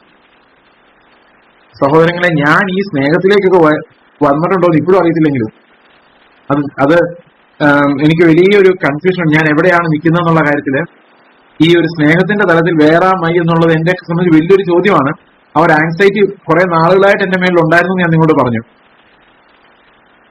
പക്ഷെ ദൈവത്തിന്റെ സ്നേഹം ഞാൻ അറിഞ്ഞത്, ഞാൻ വളരെ വിൻഡിക്റ്റീവ് ആയിട്ടുള്ള ഒരാളായിരുന്നു. വിൻഡിക്റ്റീവ് എന്ന് പറഞ്ഞു കഴിഞ്ഞാല് പെട്ടെന്ന് ആളുകളെ വിധിക്കുകയും അവരെ തള്ളിക്കളയുകയും ചെയ്യുന്ന ഒരാളായിരുന്നു. എന്നോട് എന്റെ പല ടീച്ചേഴ്സും പറഞ്ഞിട്ടുണ്ട്, ചേച്ചി ഇത്തിരി ഓവറാണ് കേട്ടോ, ഇത്രയും ജഡ്ജ് ചെയ്യരുത് ആളുകളെ, ഇത്രയും ക്രൂരമായി വിധിക്കരുത്. എന്നോട് ടീച്ചേഴ്സ് പറഞ്ഞു. എനിക്ക് അത് അന്നൊന്നും ഞാനത് കേൾക്കില്ലായിരുന്നു. ഞാൻ പറഞ്ഞു, നിങ്ങൾ നീതിക്ക് വേണ്ടി നിൽക്കാത്ത എന്താന്ന് ചോദിക്കുമായിരുന്നു. നിങ്ങൾ എന്തുകൊണ്ട് നീതിക്ക് വേണ്ടി നിൽക്കുന്നില്ല? I was very vindictive. ഒരാൾ തെറ്റ് എന്ന് കണ്ടു കഴിഞ്ഞാൽ അവനെ പണിഷ് ചെയ്യാതെ എനിക്ക് സമാധാനം ഉണ്ടായിരുന്നു. പക്ഷെ ദൈവം എന്നെ അടിമുടി തകർത്ത് കളഞ്ഞു. അതെനിക്ക് നിങ്ങളോട് പറയാൻ പോലും പറ്റത്തില്ല. കാരണം അതുപോലെയുള്ള ഒരു ഹൃദയ നുറുക്കങ്ങളിലൂടെ ദൈവം നടത്തി അവസാനം ഒരു കാര്യം എനിക്ക് മനസ്സിലാക്കി തന്നു. U deserve nothing, you cannot even stand before me. ഞാൻ നിനക്ക് തരുന്നത് കരുണയോടെ തരുന്നതാണ്. അത് മുട്ടയിൽ നിന്ന് നിലവിളിച്ചുകൊണ്ട് നന്ദി പറഞ്ഞുകൊണ്ട് പ്രാപിക്കാന്നുള്ളതല്ലാതെ വേറെ ഒന്നുമില്ല. നിനക്ക് യാതൊരു അവകാശങ്ങളും ഇല്ലാത്തപ്പോൾ, ശത്രുവായിരുന്നപ്പോൾ തന്നെ നിനക്ക് വേണ്ടി ഞാൻ എന്റെ പ്രാണൻ അവസാനത്തെ പിടച്ചില് നിന്നെ ഓർത്തുകൊണ്ടാണ് ഞാൻ പിടഞ്ഞത്. അതെനിക്ക് മനസ്സിലായി കഴിയുമ്പോഴാണ് എനിക്ക് മനസ്സിലാകുന്നത് ഇങ്ങനൊരു സ്നേഹമുണ്ട്. That's A different product. എന്റെ ശരീരത്തിൽ അത് ഉണ്ടാകുന്നില്ലെങ്കിലും ഞാനൊരു വ്യക്തി തെറ്റ് ചെയ്യുന്നു, എന്നെ ഉപദ്രവിക്കുന്നു, അല്ലെ എന്നെ ഇൻസൾട്ട് ചെയ്യുന്നു തോന്നുമ്പോൾ എന്റെ ഉള്ളിലേക്ക് കടന്നു വരേണ്ടത് കർത്താവിന്റെ ആ ചിന്തയാണ്. പാപികൾക്ക് വേണ്ടി മരിക്കുന്ന, ഏൽപ്പിച്ചു കൊടുക്കുന്ന ചിന്ത. പലപ്പോഴും ഈ ഡിസിപ്ലിൻ ചെയ്യാൻ ഞാൻ പ്രയാസപ്പെടുന്ന ഒരാളും കൂടെയാണ്. അതുകൊണ്ട് തന്നെ മക്കളെ ഡിസിപ്ലിൻ ചെയ്യാൻ നേരത്തും എന്റെ ഉള്ളിലേക്ക് വരുന്നൊരു ചോദ്യം, my children are way better than me എന്നുള്ളതാണ്. My children are way better than me. എന്റെ മക്കളുടെ പ്രായത്തിൽ ഞാനായിരുന്നപ്പോൾ I was a horrible mess. അവരെന്നേക്കാൾ എത്ര ഭേദം. ഞാൻ എങ്ങനെ അവരെ ഡിസിപ്ലിൻ? എനിക്കൊരു ഭയങ്കര പ്രയാസമായിരുന്നു. കാരണം നമ്മൾ ദൈവത്തിന് മുമ്പിലേക്ക് തുറന്ന് മലർത്തപ്പെടുമ്പം നമുക്ക് ഒരാളുടെയും ദോഷങ്ങൾ ഓർക്കാനോ കണക്കിടാനോ കഴിയില്ല. അത് ഡിസിപ്ലിനിങ്ങിനെ ബാധിക്കുന്ന ഒരു വിഷയമായിരുന്നു എന്നെ സംബന്ധിച്ച്. പിന്നെ അത് മനസ്സിലായി കർത്താവ് എങ്ങനെയാണ് ഡിസിപ്ലിനിങ് വെച്ചിരിക്കുന്നത് എന്നുള്ള കാര്യം. അതൊരു മോറൽ ലോയുടെ എൻഫോഴ്സ്മെന്റിന് വേണ്ടിയാണ്. അതായത് ഒരു സന്മാർഗ നിയമത്തിന്റെ നടപ്പിലാക്കലിന് വേണ്ടിയാണ് ഈ നിയമങ്ങളും ശിക്ഷണവും കുഞ്ഞുങ്ങൾക്ക് വെച്ചിരിക്കുന്നത്. അതവർ ക്രിസ്തുവിനെ കണ്ടെത്തുന്നത് വരെ ഉള്ളൂ. ഒരു കുഞ്ഞ് വീണ്ടും ജനിച്ചു കഴിഞ്ഞാൽ പിന്നെ അവന്റെ ലൈഫ് ആത്മാവിൽ ആണ് അവനെ പ്രബോധിപ്പിക്കേണ്ടത്. വീണ്ടും ജനിച്ചോ എന്നുള്ളത് വേറൊരു പ്രശ്നമാണ്. അത് വലിയൊരു പ്രശ്നമാണ്. അത് വളരെ വലിയൊരു പ്രശ്നമാണ് ഇന്നത്തെ കാലം. അത് പറയാതിരിക്കാൻ പറ്റത്തില്ല. നമ്മുടെ കുഞ്ഞുങ്ങൾ വീണ്ടും ജനിക്കുന്നുണ്ടോ എന്നുള്ളത് എങ്ങനെ മനസ്സിലാക്കുമെന്ന് പോലും നമുക്ക് ഇന്നൊരു വലിയ പ്രതിസന്ധിയാണ് എന്നുള്ളത് ഞാൻ മറക്കുന്നില്ല. ഓക്കെ, അപ്പോൾ ഈ സ്നേഹം എങ്ങനെയാണ് പ്രദർശിപ്പിച്ച് തുടങ്ങേണ്ടത്? നമുക്ക് നോക്കാം. അവൻ നമുക്ക് വേണ്ടി എന്താ തന്നത്? പ്രാണനെയാണ് തന്നത്. സോ അതിനെ മാച്ച് ചെയ്യാൻ നമുക്കൊന്നും ആർക്കും കൊടുക്കാൻ പറ്റത്തില്ല. അവൻ അവന്റെ പ്രാണനെ തന്നെയാണ് എനിക്ക് വെച്ച് തന്നത്. നാമും സഹോദരന്മാർക്ക് വേണ്ടി പ്രാണനെ വെച്ചു കൊടുക്കേണ്ടതാകുന്നു. സന്തോഷമായില്ലേ? ഈ സഹോദരന്മാർക്ക് വേണ്ടി പ്രാണനെ വെച്ചു കൊടുക്കണം എന്നൊക്കെ ഇവിടെ നിന്ന് പറയാൻ എളുപ്പമാണെങ്കിലും നിങ്ങൾ ഒന്ന് രണ്ട് സഹോദരന്മാരെ ഓർത്തെ, എന്നിട്ട് അവർക്ക് വേണ്ടി പ്രാണനെ വെച്ചു കൊടുക്കുന്നതായിട്ട് സങ്കല്പിച്ച് നോക്കി. അങ്ങനെയൊക്കെ ആണ്ടതാണ്. അങ്ങനെ എഴുതിക്കുന്നല്ലേ? നമ്മുടെ കോളിംഗ് അതാണ്. അത്രയും വലിയ കോളിംഗ് ആണ്. പക്ഷെ അത്രയും വലിയ ഡിമാൻഡ് ഇല്ല ഇപ്പൊ. നമ്മുടെ മേലിൽ അത്രയും വലിയ ഡിമാൻഡ് ഇപ്പൊ വരുന്നില്ല. ദൈവത്തിന്റെ കൃപയാൽ വരുന്നില്ല. അത്രയൊന്നും ആയിട്ടില്ലായിരിക്കും നമ്മൾ. അതുകൊണ്ടായിരിക്കും അങ്ങനെ വലിയ ഡിമാൻഡ് വരാത്തത്. പക്ഷെ നമ്മൾ അങ്ങനെ വെച്ചു കൊടുക്കേണ്ടവരാണ്. അതുറപ്പാ. അല്ലേ? ആണോ? വെച്ചു കൊടുക്കേണ്ടവരാണ്. ഈ കണക്കിന് വെച്ചു കൊടുക്കുവോ നമ്മള്? അറിയാൻ മേല. ഇപ്പൊ ചെറിയ ഒന്ന് രണ്ട് പരീക്ഷണങ്ങൾ ദൈവം വെച്ചിരിക്കുക. അടുത്തൊന്നൊക്കെ എന്താണ്? എന്നാൽ അങ്ങനെയൊക്കെയാണ് നമ്മുടെ വിളിയെങ്കിലും വെച്ചു കൊടുക്കേണ്ടവരാണ്. എന്നാൽ ഈ ലോകത്തിലെ വസ്തുവക ഉള്ളവൻ ആരെങ്കിലും തന്റെ സഹോദരന് മുട്ടുള്ളത് കണ്ടിട്ട് അവനോട് മനസ്സലിവ് കാണിക്കാഞ്ഞാൽ, അവിടെ ഒരു ബേസിക് മനസ്സലിവ് മുട്ടുള്ളവരോട് നിങ്ങൾക്ക് തോന്നുന്നില്ലെങ്കിൽ പിന്നെ എന്ത് ദൈവസ്നേഹം, എന്ത് സഭ, എന്ത് വിശ്വാസം, എന്ത് ഓട്ടം? ഒന്നുമില്ല. അപ്പൊ ജീവൻ വെച്ചു കൊടുക്കാനുള്ളവരാ വിളിച്ചേക്കുന്നത് അങ്ങോട്ടാ, വലിയ സ്നേഹത്തിലേക്ക് വിളിച്ചേക്കുന്നത് അല്ലെ. പക്ഷെ നമ്മളോട് ഇപ്പൊ വിളിച്ചേക്കുന്നത് എങ്ങനെയാ? ഈ ഫ്ലഡും കോവിഡും എല്ലാം കൂടെ വന്ന് ആളുകളെ ശ്വാസം മുട്ടിച്ച് നമ്മുടെ ചുറ്റും പാവങ്ങളെ, ദരിദ്രരെ, ജീവിക്കാൻ നിവൃത്തിയില്ലാത്തവരെ ഏൽപ്പിച്ചു തന്നിട്ട് പറയാണ്, നിന്നോട് നീ പ്രാണൻ വെച്ചു കൊടുക്കാൻ വേണ്ടി ഇറങ്ങിയവനാ. പക്ഷെ ഇപ്പൊ അത്രയൊന്നും പറയുന്നില്ല, ഒരു കുറഞ്ഞൊരു പരീക്ഷണോ പറയുന്നത്. അടുത്തിരിക്കുന്നവന് സഭയിലേക്ക് കൊണ്ടുവരുന്ന കാര്യം വിട്ടേക്ക്, അങ്ങനെ നിയമം കൊണ്ട് അങ്ങനെ കൊടുക്ക്. നിങ്ങളുടെ അടുത്തുള്ള അയൽവക്കക്കാരൻ, അവൻ ശമരിയാക്കാരനായാലും ഏത് മതത്തിൽപ്പെട്ടവനായാലും, നിങ്ങളുടെ അടുത്ത് താമസിക്കുന്നവനോട് എക്സ്റ്റെൻഡ് ചെയ്യപ്പെടുന്ന സ്നേഹം ആ സഹോദരന്മാർക്ക് ആദ്യം വേണം കേട്ടോ. അതെന്തുകൊണ്ടാന്ന് വെച്ച് കഴിഞ്ഞാൽ അതിന്റെ കാരണമുണ്ട്. നേരത്തെ പറഞ്ഞതിന്റെ കാരണം, ലോകം നമുക്ക് ശത്രുക്കളാണ് അസംഷൻ. നമ്മളിപ്പോ ലോകത്തിനകത്തായതുകൊണ്ട് അങ്ങനെ ശത്രു തോന്നി. പക്ഷെ ഈ പുതിയ നിയമത്തിനകത്ത് പറയുന്ന ഈ സഭ എന്ന് പറയുന്നത് ലോകത്തോട് ശത്രുത്വമുള്ള ഒരു ഗ്രൂപ്പ്. അപ്പൊ ആർക്കും നമ്മളെ ഇഷ്ടമില്ല. അപ്പൊ നമ്മൾ അങ്ങോട്ടും ഇങ്ങോട്ടും സഹായിച്ചില്ലെങ്കിൽ നിവൃത്തിയില്ല. ഇന്ന് അങ്ങനെ ഒരു വേർതിരിവില്ലല്ലോ, ഇത് നമ്മളെല്ലാം ഒന്ന് തന്നെയാണല്ലോ. അപ്പം സകല മനുഷ്യരും നമ്മുടെ ചുറ്റുമുള്ള ആവശ്യക്കാരെല്ലാം ഒരുപോലെ ഉള്ളൂ. ഓക്കെ. പക്ഷെ സഹോദരന്മാർക്ക് കൂടുതൽ വേണമെന്ന് പറയാനുള്ള കാരണം, സഹോദരന്മാരന്ന് തീർച്ചയായിട്ടും ഒപ്രസ്ഡ് ആയിരുന്നു. ആർക്കും വേണ്ടാത്തവരും ഒരു ജോലി പോലും കിട്ടാൻ പ്രയാസമുള്ളവരും ഓടിച്ചിട്ട് തല്ലിക്കൊല്ലുന്നവരുമായിരുന്നു. അപ്പൊ അങ്ങനെ വന്നു കഴിയുമ്പോൾ നമ്മൾ സഹായത്തിന്റെ കാര്യം ആർക്ക് നീട്ടിയേ പറ്റുള്ളൂ? ഈ കർത്താവിന്റെ അടുത്തേക്ക് വരുന്നവർക്ക് നീട്ടിയേ പറ്റുള്ളൂ. അതാണ് ഒന്നാമത്. നമ്മുടെ സഭയിൽ ഒന്നിച്ചപ്പം നുറുക്കുന്നവരിൽ ആരെങ്കിലും എന്തെങ്കിലും വിഷാദത്തിലാണെങ്കിൽ, വിഷമത്തിലാണെങ്കിൽ ആ കരം അങ്ങോട്ട് നീങ്ങേണ്ടത് ആവശ്യം. എന്നാൽ നമ്മുടെ അയൽവക്കക്കാരനാണ് നമ്മൾ ആദ്യം സന്ധിക്കുന്നെങ്കിൽ, ചില ആൾക്കാർ പറയാം, അതെ കർത്താവ് തന്ന പൈസ അങ്ങനെ അവിശ്വാസികൾക്കൊന്നും കൊടുക്കാൻ പാടില്ല, അങ്ങനെ പറയുന്നവരുണ്ട്. ദൈവവേലയ്ക്ക് കിട്ടിയ പണം എനിക്ക് കിട്ടുന്ന പണം ഞാൻ അവിശ്വാസികൾക്ക് കൊടുക്കാൻ പാടുണ്ടോ?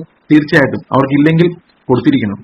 അവർക്കില്ലെങ്കിൽ ഒരു അവിശ്വാസി ശ്വാസം മുട്ടി അടുത്ത് കിടക്കുമ്പോൾ അത് ദൈവവേലക്കുള്ള പണം. ദൈവവേല എന്ന് പറഞ്ഞാൽ ഈ മാമോന്റെ സാധനം, സീസറിന്റെ സാധനം സീസറിനുള്ളതാണ്, ദൈവത്തിനുള്ളതല്ല. ദൈവത്തിന് എന്തിനാ നമ്മുടെ നയാ പൈസ, ചില്ലി പൈസ? ആവശ്യമില്ല, അത് സീസറിനുള്ളതാണ്. ഓക്കെ. നമ്മൾ ആദ്യം ഈ പൈസയെ ദിവ്യവൽക്കരിക്കുന്നത് അങ്ങ് നിർത്തുന്നതാണ് ഏറ്റവും നല്ലത്. വിശുദ്ധ പണം, പാസ്റ്ററിന് കൊടുത്ത പണം, ദശാംശ പണം, ഇങ്ങനെയുള്ള പണത്തിന്മേൽ നിങ്ങൾ ഹോളിനെസ് ടാഗ് ഇടുന്നത് എടുത്തു കളഞ്ഞേക്ക്. അങ്ങനത്തെ സാധനം പണത്തിലില്ല. പഴയ നിയമത്തിൽ ദശാംശം കൊടുക്കാൻ പറഞ്ഞപ്പോൾ പോലും അത് ആലയത്തിൽ വരുന്നവർക്ക് ഫുഡ് ഉണ്ടാകാൻ വേണ്ടിയാണ് കൊടുക്കാൻ പറഞ്ഞു. അതുകൊണ്ട് വിശുദ്ധ ഗിവിങ് എന്നും പറഞ്ഞൊരു ഗിവിങ് ഇല്ല. ഓക്കെ. അതുകൊണ്ട് നിങ്ങളുടെ ഉപദേശിക്ക് പൈസ ഇല്ലെങ്കിൽ അവർക്ക് കൊടുക്കാം ആദ്യം. ഞാൻ ധൈര്യമായിട്ട് പറയുന്നത് എന്താണെന്ന് വെച്ച് കഴിഞ്ഞാൽ എന്റെ പൈസ ഉള്ളതുകൊണ്ടാണ്. ഉപദേശിക്ക് പൈസ ഇല്ലെങ്കിൽ ആദ്യം ഉപദേശിക്ക് കൊടുക്ക്. കാരണം അവർ നിങ്ങളുടെ ഇടയിൽ അധ്വാനിക്കുമ്പോൾ ദരിദ്രരായിട്ടിരിക്കാൻ പാടില്ല. ഓക്കെ. പിന്നെ നിങ്ങളുടെ സഹോദരങ്ങൾ കൊണ്ടുവന്ന് നോക്ക്, അവർക്കെല്ലാം ഉണ്ടെങ്കിൽ പിന്നെ അവിടെ ചെലവാക്കണ്ട. നിങ്ങളുടെ അടുത്ത അയൽവക്കങ്ങളിൽ ആരെങ്കിലും ദൈവം നിങ്ങൾക്ക് അടുത്ത് എത്തിച്ചിട്ടുണ്ടാവും. ആ എളിയവരിൽ ഓരോരുത്തർക്ക് ചെയ്യുമ്പോഴും, അത് പാസ്റ്റർ ആയാലും, അത് നിങ്ങളുടെ സഭയിലുള്ള ഒരു സഹോദരനായാലും, അത് ലോകത്തിൽ ആരായാലും, അത് ദൈവത്തിന് തന്നെയാണ് ചെയ്യുന്നത്. അതാണ് നമ്മൾ ആദ്യം മനസ്സിലാക്കേണ്ട ഒരു കാര്യം. എളിയവരിൽ ഒരുത്തിന് നിങ്ങൾ ചെയ്തപ്പോൾ, എളിയവരിൽ ഒരു ക്രിസ്ത്യാനിയായ എളിയവന് ചെയ്തപ്പോൾ എന്നല്ല പറഞ്ഞാൽ, ഡിഫൻസ്ലെസ് ആയ ഏതെങ്കിലും ഒരു പാപിയെ നിങ്ങൾ സഹായിച്ചപ്പോൾ, ഒരു പാവത്തെ നിങ്ങൾ സഹായിച്ചപ്പോൾ, അത് സ്വർഗത്തിലെ ദൈവമാണ് അതിന് പ്രതിഫലം വാങ്ങിക്കുന്നത്. കാരണം അവന് നിങ്ങൾക്കൊരു നന്ദി പറയാൻ പോലും ഇല്ല. അവന് നിങ്ങൾക്ക് പ്രൈസ് ദ ലോർഡ് ബ്രദറെ താങ്ക് യു എന്ന് പറയാൻ പോലും ഇല്ല, അവന്റെ കയ്യിലില്ല. ഓക്കെ. അപ്പൊ ദൈവമാണ് അതിന് പ്രതിഫലം. കാരണം അവൻ ഇങ്ങോട്ട് പ്രതിഫലം തരാനൊന്നുമില്ല. അപ്പൊ ഈ ഒരു സ്നേഹം നമ്മളിൽ നിന്ന് ദൈവം ഡിമാൻഡ് ചെയ്യും. ഈ ഡിമാൻഡ് എന്ന് പറയുന്നത് നമ്മുടെ കരുണയിൽ നിന്നും സ്നേഹത്തിൽ നിന്നും കൊടുക്കണം. അല്ലാതെ എന്തോ വലിയ കാര്യം ചെയ്തു എന്നുള്ള രീതിയിൽ കൊടുക്കരുത്. നമ്മുടെ ഈ എല്ലാ വർഷവും ഉള്ള ഒരു കലാപരിപാടി ഈ 2 വർഷം നടക്കാതിരുന്ന എന്താണെന്നറിയാം നിങ്ങൾക്ക്? സ്കൂൾ തുറക്കുമ്പം പുസ്തകം, ബാഗ് വിതരണം. അത് ലോകമെമ്പാട് നടന്നുകൊണ്ടിരുന്ന ഒരു കലാപരിപാടിയാണ്. പാസ്റ്റർമാര്, ചർച്ചുകള്, PYPA, യൂത്ത് സംഘടനകൾ എല്ലാം ഒരു മെയ് മാസം ആകുമ്പോൾ കുറെ പുസ്തകങ്ങൾ എവിടെന്നെങ്കിലും സംഘടിപ്പിച്ച് ഒരു ചടങ്ങൊക്കെ നടത്തി, ഒരു പ്രസംഗമൊക്കെ പ്രസംഗിച്ച് കുറെ പാവപ്പെട്ട പിള്ളേരെ അവിടെ നിർത്തി ഇവർക്കെല്ലാം പുസ്തകവും ബുക്കും കൊടുത്തു വിടും, ബാഗും കൊടയും ടിഫിൻ ബോക്സും. നിങ്ങളൊന്ന് ആലോചിച്ച് നോക്കി, നമ്മുടെ പിള്ളേര് അവിടെ ഇല്ലാത്തവരായി പബ്ലിക്കായിട്ട് അതേ ചർച്ചിൽ തന്നെയുള്ള പൈസ ഉള്ളവന്റെ അപ്പനായിരിക്കും ഇത് മേടിച്ചു കൊടുക്കുന്നത്.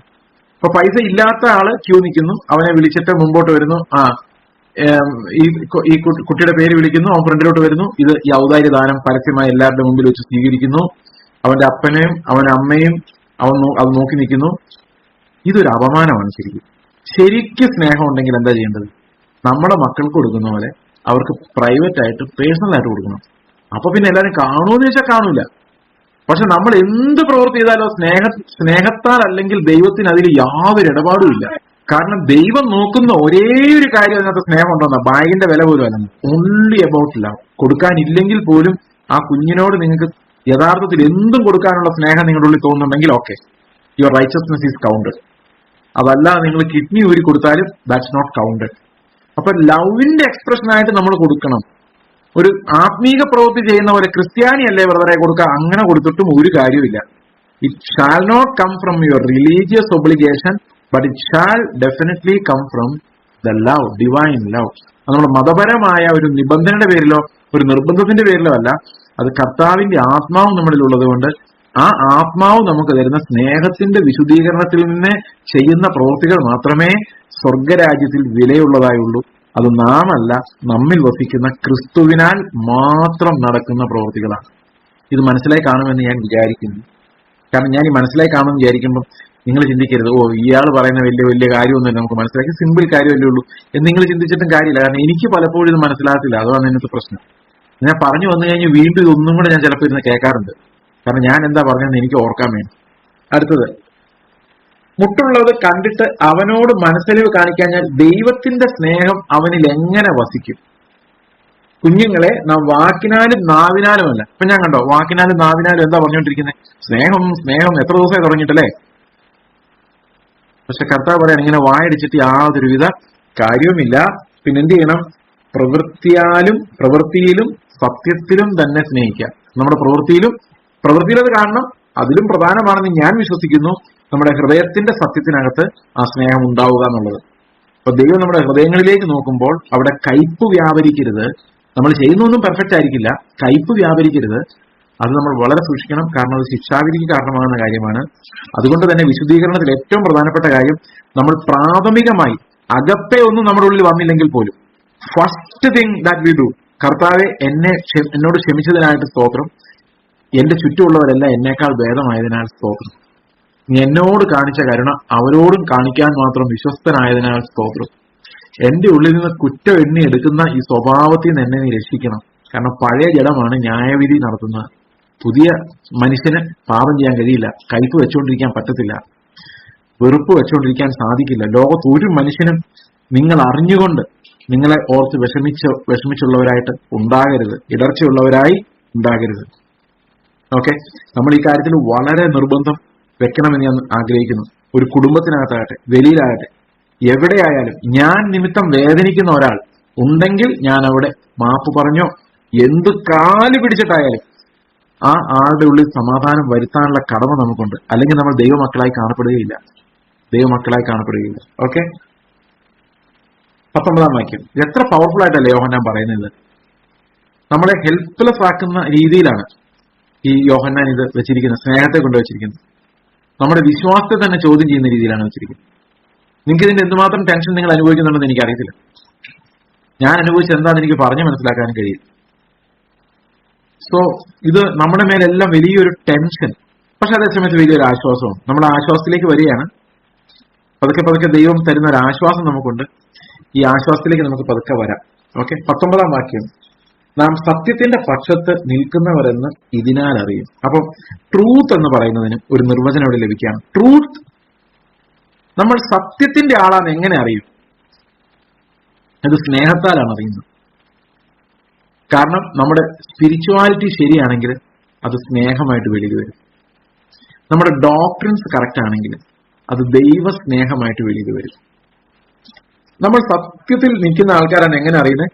നമ്മുടെ സ്നേഹത്തിൽ നിന്ന് മാത്രമേ അത് അറിയാൻ കഴിയുകയുള്ളൂ. ഹൃദയം നമ്മെ കുറ്റം വിധിക്കുന്നുവെങ്കിൽ ദൈവം നമ്മുടെ ഹൃദയത്തെക്കാൾ വലിയവനും എല്ലാം അറിയുന്നവനുമെന്ന് നമ്മുടെ ഹൃദയത്തെ അവന്റെ സന്നിധിയിൽ ഉറപ്പിക്കാം. ഇതാണ്ട് ആശ്വാസം കിട്ടിയോ? ഒന്നും കൂടെ വായിച്ച ആശ്വാസം കിട്ടും. നമ്മുടെ ഹൃദയം, ഇപ്പൊ പലരുടെയും ഹൃദയം കുറ്റം വിധിക്കുന്നുണ്ട് അല്ലെ? പലരുടെയും ഹൃദയം കുറ്റം വിധിക്കുന്നുണ്ട്. ഈ ഒരു ആശ്വാസം ഉള്ളതുകൊണ്ടാണ് എനിക്കിത് സംസാരിക്കാൻ പറ്റുന്നത്. പലരുടെയും ഹൃദയം കുറ്റം വിധിക്കുന്നുണ്ട്.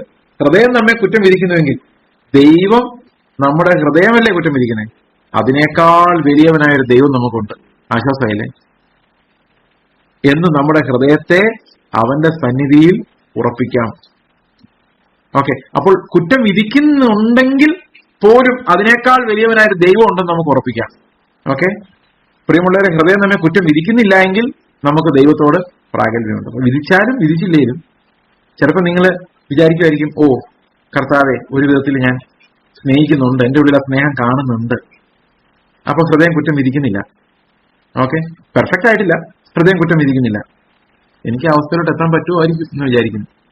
ഹൃദയം കുറ്റം വിധിക്കുന്നില്ല. അപ്പോ അവിടെ പറയുന്നത് നമുക്ക് ദൈവത്തോട് പ്രാഗൽഭ്യമുണ്ട്. എന്നാൽ 20-ാം വാക്യത്തിൽ പറയുന്നത് എന്താ? ഹൃദയം തന്നെ കുറ്റം വിധിക്കുന്നുവെങ്കിൽ ഹൃദയത്തിന്റെ കുറ്റവിധി അവിടെ ഇരിക്കട്ടെ. ദൈവം എന്താ ചെയ്തിരിക്കുന്നത്? ദൈവം നമ്മുടെ ഹൃദയം, കുറ്റം വിധിച്ച ഹൃദയത്തെക്കാളും വലിയവനാണ്. ആ ഹൃദയം കണ്ടുപിടിച്ചതിന് മുകളിൽ നമ്മളോട് കരുണ കാണിക്കാൻ ദൈവത്തിന് പറ്റും. അതുകൊണ്ട് അങ്ങനെ ഒരു വലിയ ദൈവം നമുക്കുണ്ട് എന്ന് വിചാരിച്ച് നമ്മുടെ ഹൃദയത്തെ ദൈവത്തിന്റെ സന്നിധിയിൽ തന്നെ ഉറപ്പിച്ചു നിർത്താം. അപ്പൊ എങ്ങനെ പോയാലും നമ്മൾ ദൈവമക്കൾ തന്നെയാണ് കേട്ടോ. ഒരാശ്വാസമായല്ലേ?